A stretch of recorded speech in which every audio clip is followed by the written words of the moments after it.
नमस्कार, आप देख रहे हैं भारत मित्र लाइव। मैं हूं आपके साथ रवि मिश्रा। राज्य माकपा के मुख्यालय अलीमुद्दीन स्ट्रीट में चल रहे पार्टी के राज्य सम्मेलन की समाप्ति के पहले ही सीपीएम ने पार्टी के अगले राज्य सचिव की घोषणा करते हुए माकपा पोलित ब्यूरो के सदस्य और पूर्व सांसद मोहम्मद सलीम को नया राज्य सचिव नियुक्त किया है।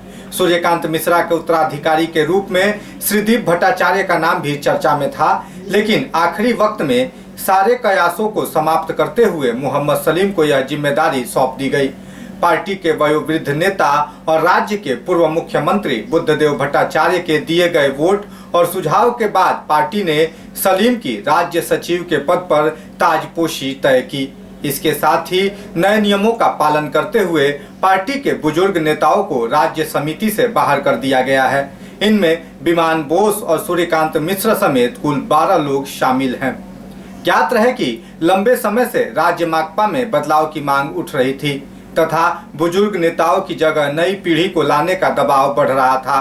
कुछ लोगों का मानना है कि हाल के राज्य विधानसभा चुनाव में पीटी माकपा की भद के बाद पार्टी नए सियासी समीकरण की तलाश कर रही थी।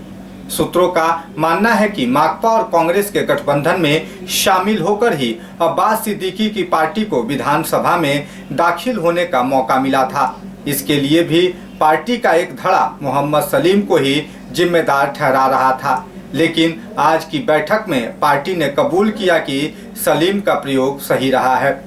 इसके अलावा माकपा ने मोहम्मद सलीम को राज्य सचिव बनाकर एक तीर से कई शिकार किए हैं।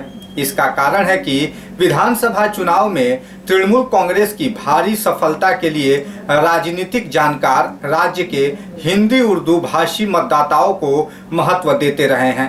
खुद ममता बनर्जी भी अपनी सभाओं में हिंदी उर्दू से जुड़े लोगों को जोड़ने का प्रयास करती रही है। ऐसे में यह माना जाता है कि सलीम को लाकर माकपा ने इस नई राजनीतिक संभावना को भी सहेजने की कोशिश की है। फिलहाल इस बुलेटिन में इतना ही। हमें दीजिए इजाजत। नमस्कार।